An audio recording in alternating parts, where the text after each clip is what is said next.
वाराणसी चोलापुर थाना क्षेत्र के नियार स्थित बाजार में अंग्रेजी शराब की दुकान पर नकली दारू बनाकर बेचने का धंधे का हुआ खुलासा।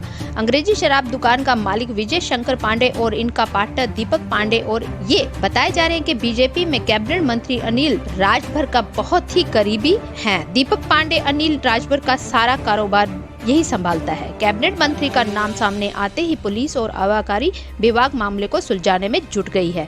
बताया जा रहा है कि कैबिनेट मंत्री का दबाव होने के कारण मामले को रफा दफा करने की कोशिश की जा रही है। चोलापुर थाना क्षेत्र में अजगरा चौकी अंतर्गत नियार बाजार स्थित अंग्रेजी शराब की दुकान पर देर शाम जिला आबकारी अधिकारी के नेतृत्व में अंग्रेजी शराब की दुकान पर छापेमारी की गई। प्रारंभिक जाँच में नकली शराब की बिक्री का मामला सामने आया है। वहीं मौके पर सेल्समैन राजीव मिश्रा को गिरफ्तार करके बिक्री का सारा रुपया बरामद कर लिया गया है। परंतु आबकारी विभाग व स्थानीय पुलिस शराब दुकान के लाइसेंसी के ऊपर कोई मुकदमा न करने से लीपापोती करने के चक्कर में पड़े हुए हैं, क्योंकि सूबे के मंत्री अनिल राजभर का पीडब्ल्यूडी का काम विजय शंकर पांडे व दीपक पांडे द्वारा टेंडर के माध्यम से किया जाता है। एफआईआर में लाइसेंसी का नाम क्यों नहीं डाला जा रहा है? क्योंकि लाइसेंसी पीडब्ल्यूडी के ठेकेदार हैं और वही मंत्री के आदमी भी हैं। अगर दुकान पकड़ी गई है तो प्रथम दृष्टया लाइसेंसी के नाम से भी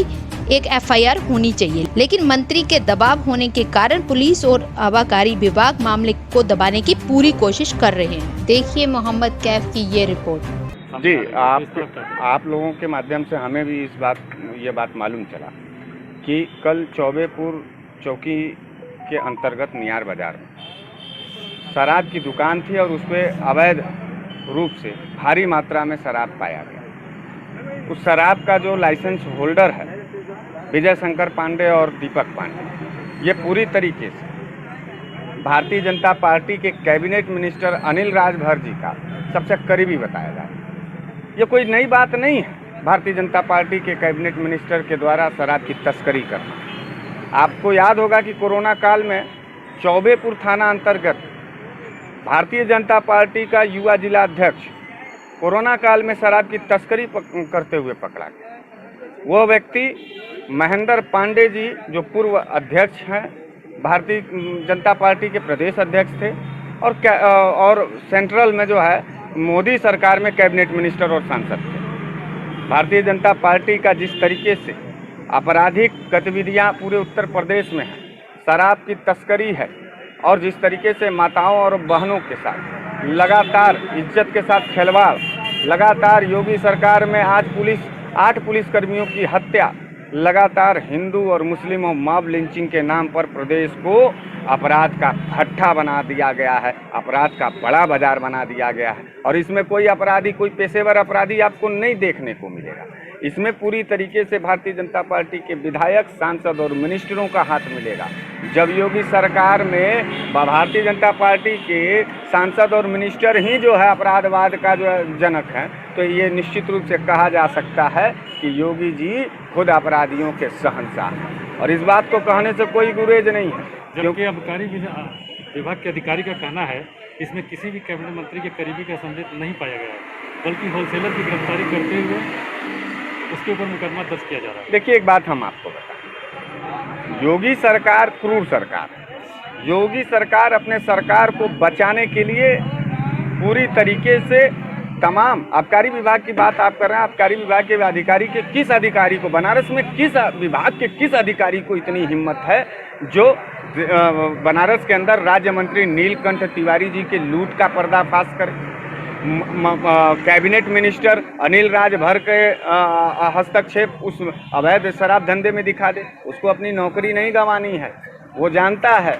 और आपको हम बता दें, ये जो दीपक पांडे है, ये आप जब उसके बारे में पता करेंगे तो दीपक पांडे अनिल राजभर का राइट हैंड है और अनिल राजभर का काला धन का सबसे बड़ा जो वो दुरुस्त करता है वो ये पांडे है।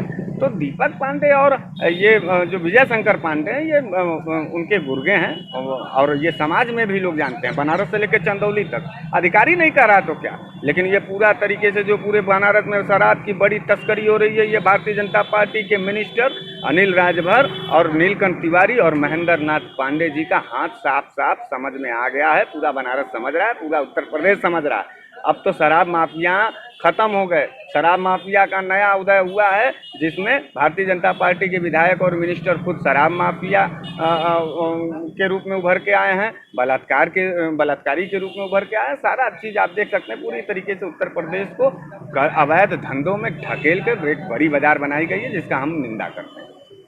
इसमें भारतीय जनता पार्टी की सरकार में और उनके मंत्री, लॉकडाउन के समय भी आप देखा होगा कि सारनाथ में सबसे बड़ा दारू का माफिया ठेकेदार पकड़ा गया, वो भारतीय जनता पार्टी का निकला।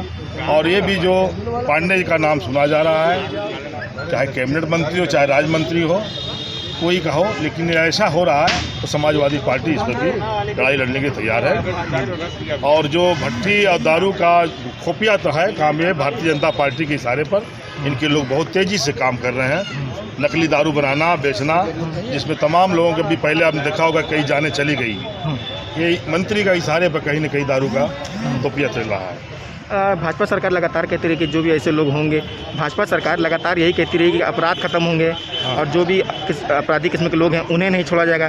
फिर उनके ही मंत्रियों से, विधायकों से पकड़ जो होती है या फिर जो उनकी करीबी की संलिप्तता पाई जाती है, ऐसे में क्या कहेंगे, सरकार की मंशा क्या है? ये क्या बात करेंगे, इनके मंत्री विधायक के साथ घूमने वाला अपराधी आज 9 सिपाही एसओ का हत्या कर दिए, इन्हीं के साथ घूमने वाले को, तो इनके साथ अपराधी तो इनके साथ घूम रहे हैं, ये क्या बोलेंगे? इनके कुछ कहने का है नहीं, इन्हें सब मिला जुला के यहाँ पर राष्ट्रपति शासन लागू होना चाहिए और योगी जी को इस्तीफा देना चाहिए।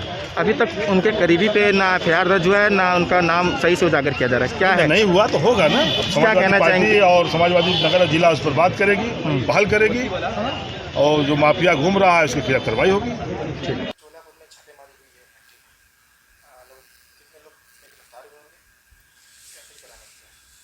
व्यक्ति गिरफ्तार हुआ है, दुकान का जो विक्रेता है, और दुकान पे जो सस्ते ब्रांड की शराब है वो महंगे ब्रांड में मिला के बेचता था, तो जैसा छापे में दौरान पता लगा।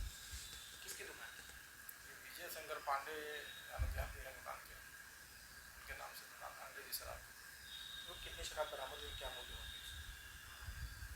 7 पाउंड आधे थे जिन वीरे ब्लू ब्रांड के, जिसमें मिलावटी मिली है। बाकी दुकान सील कर दी गई है, एफआईआर करा दी गई। तो क्या इनका जो सिर्फ जाल इनका बनारस में ही फैला था या और भी जगह पे ऐसा कुछ इनका जाल? तो उसी दुकान का मैटर था, अभी बाकी और जांच की जाएगी और कहीं ऐसा होगा, लेकिन ये उसी दुकान की सूचना से इसी को मिला। क्या गैंग के भी इनका कोई खुलासा हुआ? नहीं, गैंग तो ऐसा कोई नहीं। विक्रेता के द्वारा, एक विक्रेता के